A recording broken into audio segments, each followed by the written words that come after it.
How to troubleshoot funding account issues in Betterment. Hi everyone, I'm here to assist you today. Without any delay, let's jump right in.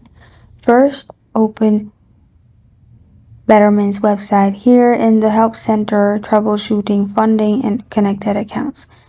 As it's given, if the details of your connected account, such as account name, type, or owner, are incorrect, go to the Settings, Connected Accounts, select the account in question and then click Edit. After that, update the relevant fields, and after you do that, Troubleshoot will be removed and you will be able to use your funding accounts without any issue. This is how to troubleshoot funding account issues in Betterment. Thank you for joining me today. If this video helps you out, please leave a like and subscribe for more. Got a question or want to suggest a topic? Comment below. Thank you for watching.